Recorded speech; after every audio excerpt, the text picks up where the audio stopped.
샬롬. 오늘 하루도 하나님의 말씀으로 시작하신 여러분들에게 하나님의 은혜와 평강이 충만하게 넘치시기를 간절히 축복합니다. 미국의 사상가 에머슨이 한 말 가운데 이런 말이 있다고 합니다. 사람은 누구나 그가 하는 말에 의해서 그 자신을 비판한다. 말은 남 앞에 자기 초상을 그려놓는 셈이다. 여러분, 무슨 얘기예요? 말이 곧 그 사람의 인격이고 또한 삶이고 사상이고 그 사람의 어떤 인생을 결정짓는 방향타, 그리고 중요한 태도라고 할 수 있죠. 따라서 어떤 말을 하느냐가 그 사람의 인생을 결정한다라는 것입니다. 말에 대한 책임이 따르고 그 말에 대한 어떤 대가의 지불이 있다는 것은 우리가 인생을 살아봐서 아주 잘 알고 있는 것이죠. 여러분, 오늘 본문은 어떻습니까? 이스라엘 백성들이 그들이 한 말에 대한 대가 지불이 무엇인지를 아주 잘 보여주고 있는 그러한 본문입니다. 27절 말씀이죠. 하나님께서 이렇게 말씀하십니다. 나를 원망하는 이 악한 회중에게 내가 어느 때까지 참으랴. 이스라엘 자손이 나를 향하여 원망하는 바 그 원망하는 말을 내가 들었노라. 27절에만 원망이라는 단어가 3번 반복되죠. 나를 원망하는 이 악한 회중, 나를 향하여 원망하는 바 그 원망하는 말을 내가 들었다. 여기서 내가 누구예요? 하나님이 들으셨다라는 것이죠. 여러분, 참 중요한 본문입니다. 우리가 말하는 모든 것을 무소부재하시고 전지전능하신 아버지 하나님께서 다 들으신다는 것이죠. 그래서 시간 관계상 한 부분만 대조해 보겠습니다. 민수기 14장 2절 앞에 이스라엘 백성들이 했던 내용이죠. 이스라엘 자손이 다 모세와 아론을 원망하며 온 회중이 그들에게 이르되 우리가 애굽 땅에서 죽었거나 이 광야에서 죽었으면 좋았을 것을. 여러분, 이 말이 결국에 어떻게 됐습니까? 29절과 32절 말씀이죠. 너희 시체가 이 광야에서 엎드려질 것이라. 너희 중에서 20세 이상으로서 계수된 자, 곧 나를 원망한 자 전부가 너희의 시체는 이 광야에 엎드려질 것이오. 결국 이스라엘 백성은 40년이라는 세월을 광야에서 방황하게 됩니다. 이처럼 광야에서 죽을까 두려워했는데 결국에는 광야에서 죽게 되었고, 칼에 망할까 두려워했는데 결국엔 칼에 맞아 죽게 되는 것이죠. 처자가 사로잡히리라 했더니 그대로 됐다는 것이죠. 이처럼 하나님께서는 우리의 모든 말을 듣고 계신다는 것을 우리가 잘 알 수 있습니다. 여러분, 그러나 똑같은 상황 가운데서 지혜로운 자의 입술은 어떻습니까? 30절 말씀이죠. 여분네의 아들 갈렙과 눈의 아들 여호수아 외에는 내가 맹세하여 너에게 살게 하리라 한 땅에 결단코 들어가지 못하리라. 여러분, 왜 여호수아와 갈렙만 들어갑니까? 14장 7절 말씀이죠. 8절. 이스라엘 자손의 온 회중에게 말하여 이르되 우리가 두루 다니며 정탐한 땅은 심히 아름다운 땅이라.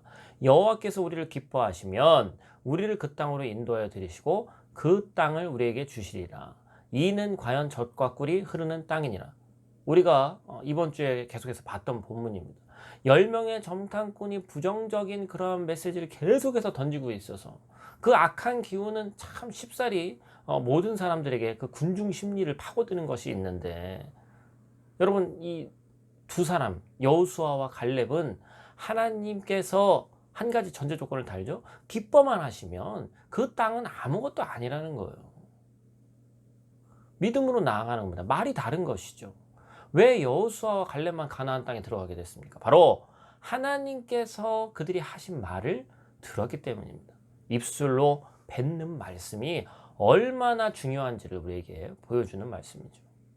여러분, 새해가 시작됐습니다. 열흘이 훌쩍 넘었고, 새해가 들어오면서도 사실 2020년과 주변 상황이 별로 달라진 게 없어요. 오히려 더 안 좋은 상황도 있습니다. 코로나로 인해서 여러 가지 힘들고.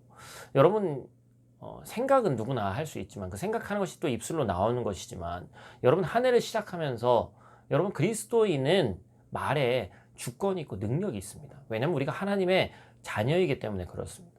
여러분, 새해가 시작되면서 여러분 첫 번째로 했던 말이 뭡니까?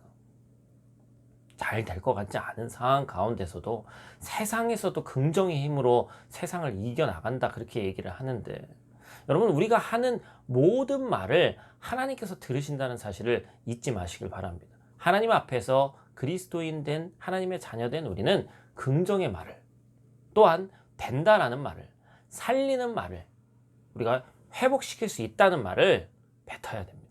그 말이 권세가 되고 힘이 있어서 결국에는 반드시 이루어질 것이기 때문에 그렇습니다. 여러분, 오늘 하루, 올 한 해 우리 말의 주권이 누구에게 있는지 생각하시고 그 말대로 승리하는 저와 여러분들 되시기를 간절히 축복합니다. 기도하겠습니다. 하나님, 하나님의 자녀로서 우리에게 권세를 주심에 감사를 드립니다. 때때로 내 상황과 환경을 보면서 하나님을 원망하기도 하고 이 상황 가운데 왜 나에게 이러한 일들이 닥쳐와야 되는지, 주변에 있는 사람들은 다 잘 되는 것 같은데 왜 나만 이런지 하면서 원망할 때가 있었음을 고백하며 나아갑니다. 하나님, 우리의 죄를 사하여 주시고 올 한 해 시작하는 이 시점에서 우리 입술에서 상황만 보면, 또한 환경만 보면 부정적인 얘기가 쏟아져 나올 수밖에 없지만 내 말에, 그리스도인 된 하나님의 자녀된 내 말에는 권세가 있다는 것을 꼭 기억하고 후회가 없는 삶을 살 수 있도록 도와주시며 긍정의 말, 살리는 말로 그리스도의 자녀로서 명예롭게 살아갈 수 있는 오늘 하루, 올 한 해 될 수 있도록 하나님 도와주시옵소서. 감사를 드리며 예수님 귀하신 이름으로 기도드립니다. 아멘.